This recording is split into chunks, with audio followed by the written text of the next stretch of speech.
sore, salam sejahtera untuk kita semua. Nama saya Bu Teti Ratiningsih. Saat ini menjadi istri Bupati Kabupaten Cilacap.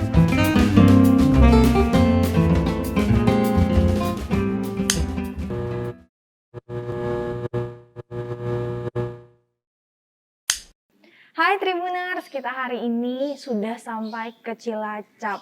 Jauh-jauh banget main ke Cilacap. Tapi saya mau ngobrol di sini sama Ibu Hajah Teti Rohatiningsih, Ya. selaku istri dari Bapak Bupati Cilacap. Selamat sore Bu. Selamat sore, Mungkin Mbak. bisa menyapa Tribuners, kalian berkenalan Bu. Ya, buka dulu ya. Oke Bu, silakan. Selamat sore, salam sejahtera untuk kita semua. Nama saya Bu Teti Ratiningsih. Saat ini menjadi istri Bupati Kabupaten Cilacap. Tribuners, Ibu Teti ini bukan cuman sebagai istri dari Bupati ya Bu, Ibu juga anggota Dewan DPR RI ya Bu ya? DPR RI, ini periode keberapa Bu? Pertama? Baru kemarin ikut kontestasi tahun 2019, kebetulan ada salah satu pengusung partai yang Bapak Mban mengutus saya untuk berkiprah di kontestasi Pil tahun 2019. Tahun 2019. Kalau saya bisa bilang sih Wonder Woman ya Bu ya. Sudah menjadi penggerak PKK. Terus juga Ibu juga sudah sekarang bisa menduduki kursi Dewan gitu. DPR RI lagi Tribuners, luar biasa. Ini kalau misalnya ada yang nonton langsung semua tepuk tangan Ibu. Nggak ada yang nonton. Terima kasih. Ibu sama Bapak sama-sama sibuknya Bu. Kalau komunikasinya gimana tuh Bu? Alhamdulillah, karena memang dari awal saya masuk ke sini ikut Bapak. Tentu konsekuensinya jadi istri kepala wilayah, konsekuensinya kan jadi ketua organisasi. Jadi saya harus tanggung jawab apa yang telah saya disumpah. Jadi saya membantu beliau untuk ikut berpartisipasi dan membangun sumber daya manusianya sebetulnya. Sumber daya manusia. Ya, dengan organisasi yang saya pimpin, yaitu jadi ketua tim gerak PKK. Kalau kabupaten ya istri bupati, kalau provinsi istri gubernur, camat ya istri camat, desa sama. Jadi secara berjenjang pasti. Mau tidak maunya kepala wilayah itu pasti otomatis menjadi ketua tim gerak PKK. Tim penggerak PKK. Jadi konsekuensinya tuh memang luar biasa. Luar biasa. Saya kalau misalnya sekarang dipikir juga luar biasa banget Bu. Bagian waktunya gimana tuh Bu? Sudah Ibu menjadi anggota Dewan, terus juga penggerak PKK. Ya, tentu proses proporsional ya. Satu sisi kita dibutuhkan juga oleh masyarakat sini, pendamping suami. Satu sisi juga kita diamanai oleh masyarakat Cilacap. Jadi anggota Dewan berarti saya wakilnya mereka kan. Betul. Jadi harus profesional. Mana saya harus dinas di Jakarta, mana saya harus dinas di sini. Jadi sementing komunikasi, Mbak. Komunikasi. Ya, Bapak ikhlas, saya ikhlas, anak-anak juga sama.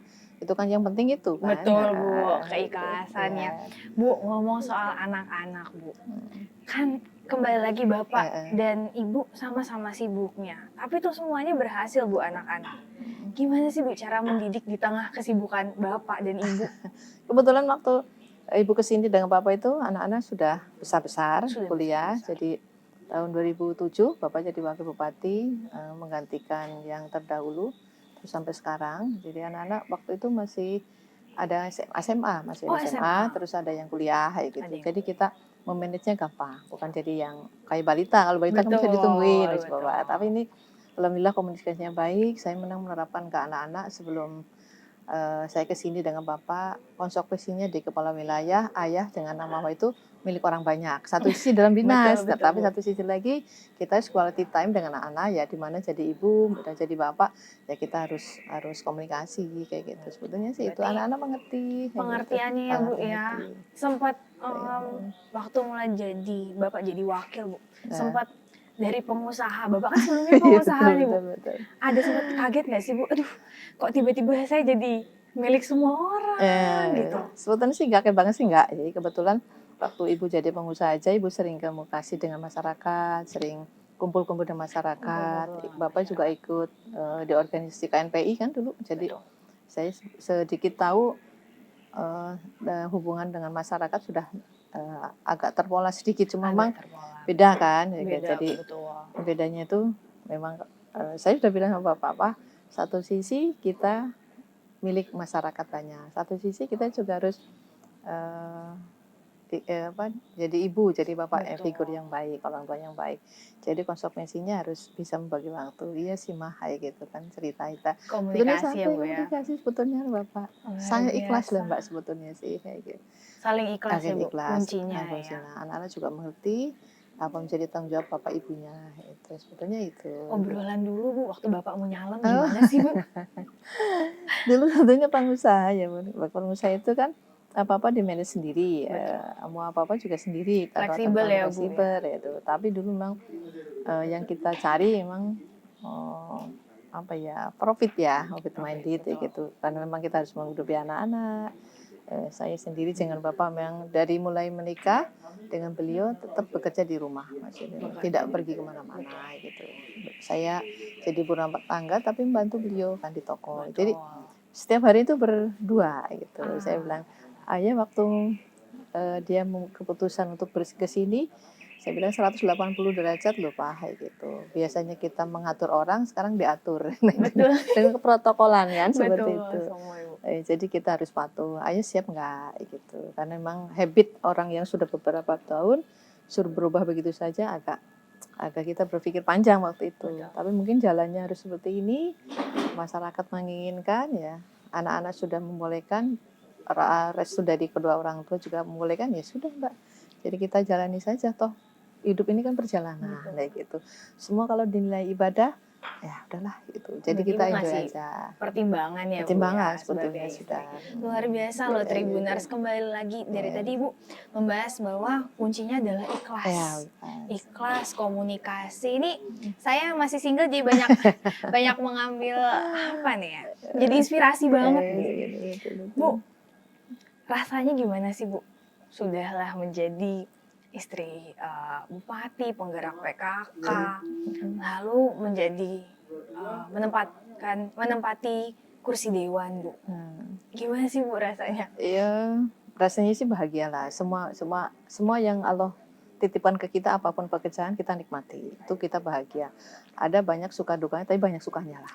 Harus banyak sukanya. Kalau kita harus hidup ini harus positive thinking. Kalau enggak, untuk apa kita bekerja? Pasti nantinya kan enggak begitu rela hatinya kan. Tapi kalau kita niat ibadah, kita ikhlas dimanapun berada, kita enjoy aja Mbak. Karena saya punya moto gini, setiap ketemu orang adalah guru, setiap di tempat ruangan adalah tempat belajar gitu. Jadi di sini jadi istri bupati, ya belajar jadi istri bupati, jadi ketua PKK.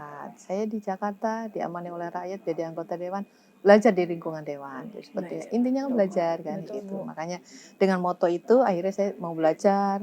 Saya langsung kawruh sama dia, hatinya jadi banyak, hati lapang kan hatinya, jadi banyak mendengar, banyak melihat gitu. Saya juga dengar Ibu suka dengerin ceramah Bu kalau di waktu kosong, nemenin Bapak jalan juga di waktu kosong.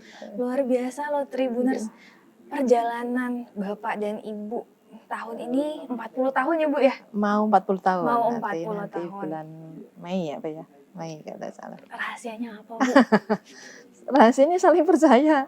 Karena memang kita sudah ditakdirkan oleh Tuhan Yang Maha Kuasa, dijodohkan ya. Tentunya saya istri, tanggung jawabnya apa, Bapak juga apa, saling mengerti satu dengan lain. Apalagi sekarang dengan beliau jadi kepala wilayah, kita harus lebih legowo, lebih sabar. Karena suatu saat beliau milik bersama. Suatu saat harus kembali keluarga. Intinya gitu. Bu, saya benar-benar kagum, maksudnya Bapak sama Ibu perjalanan 40 tahun. Bahkan sebelum Bapak menjadi wakil kan Bapak sudah, itu pesta perak ya Bu ya? Iya, tahun 2025, berarti 25 tahun. Sudah 25 tahun. Iya. Ketemu Bapak di mana Bu? Itu udah pengen tahu aja ya. Itu waktu sekolah Mbak, waktu sekolah saya. Sekolah. Mungkin dia melihat saya mungkin jadi apa ya? Melihat saya mungkin terus lama-lama dekat. Tapi zaman dulu kan karena kita alhamdulillah dididik oleh orang tua yang luar biasa, baik itu dalam agama dan etika sopan santun. Jadi zaman dulu hanya dikasih tahu saja sudah takut Mas, zaman dulu gitu. Masih setengah Siti Nurbaya gitu. Setengah Siti Nurbaya. Nurbaya. Jadi kita kalau sudah dipertemukan, dijodohkan, kita ya sembunyi munajat bahwa ini memang kalau jodoh saya dekatkan, kalau bukan ya masih saya jauhkan. Gitu. Ternyata doanya orang tua, doanya saya mungkin ngeklik sama. Jadi saya dapatlah bapak itu. Dan 40 tahun Dari bersama ya Bu ya. Gitu. Luar biasa. Ibu kembali lagi dengan Ibu. Ada apa lagi sih Bu setelah ini? Setelah menduduki kursi anggota dewan, apa lagi Bu yang mau diraih Bu setelah ini? Ya pokoknya gini aja Mbak, kalau sekarang sih kita, Bapak di sini masih ada 16 bulan lagi untuk punah tugas di kepala wilayah. Mudah-mudahan selamat, mudah-mudahan sehat tetap untuk memberikan yang terbaik untuk Bapak Cilacap. Saya mendampingi dan saya juga selesai di Dewan ada 2024. Ya mudah-mudahan saya selamat juga dan bisa berkontribusi untuk membangun Cilacap. Itu aja sih dulu Mbak. Kalau Itu yang aja lain-lain ya, belum ada terpikir ke sana-sana. Karena memang sesuatu yang kita tuju, kita mau raih harus dipikir matang-matang. Jadi baiknya apa, mudaratnya apa gitu. Jadi kita harus punya konsep, punya tujuan, tapi nggak usah harus yang apa ya menggebu-gebu kayak gitu. Kita santai aja. Terus semua jabatan, semua apapun kalau sudah jalannya pasti ada aja kan gitu. Ibu juga tadi Ibu sempat cerita Bapak Ibu ngasih pertimbangan, berarti benar-benar ditata ya Bu ya. Betul, Ibu betul. mungkin Bapak gas semuanya gitu ya Bu yang kayak Pak gitu ya. Betul. Bu, saya bilang Ibu Wonder Woman. Motivasinya Ibu buat para wanita di Indonesia khususnya di Cilacap. Ya, Mbak, saya sih kaum wanita ya, kan ada istilah di mana ada wanita yang sehat, yang bersih, pasti negara kuat. Nah, itu aja.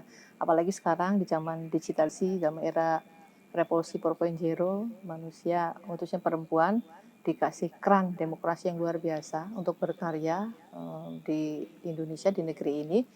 Jangan sampai kita ada kesempatan, kalau memang itu baik, berarti itu bisa kita jalani, raihlah itu. Karena memang manusia tuh kan bisa bermanfaat bagi sesama, gitu aja sih. Yang penting niatnya baik aja Mbak, gitu. Karena memang sekarang di era sekarang itu sudah kesetaraan gender sudah mulai di mana-mana. Ada kepala wilayah, ada di legislatif, ada empowering betul. Kesempatan luar biasa. Bukan kita aja loh Mbak, di negara Arab Saudi aja yang tadinya tertutup bagi perempuan, sekarang boleh berkarya. Sudah ada revolusi ya Bu ya. Sudah itu. Zamannya sudah beda Bu. Zamannya sudah berbeda. Ya itu tadi yang penting bisa niatnya. Menempati kursi dewan pun. Amin. Itu luar biasa Bu. Ya. Dulu kan mungkin kita melihatnya, aduh wanita memimpin. Ya, buktinya sebelah saya nih Tribuners, Ibu bisa menjalankan dua peran ya Bu ya. Luar biasa sekali. Wah Tribuners, kita bakal ketemu sosok inspiratif siapa lagi. Dan karena hari ini kita udah selesai nih ngobrol sama Ibu Hajah Teti. Ibu makasih banyak Ibu, sekali lagi terima kasih. Dan kita ketemu di episode berikutnya. Karena ternyata bakal ngobrol sama siapa lagi sih. So, see you Tribuners, bye!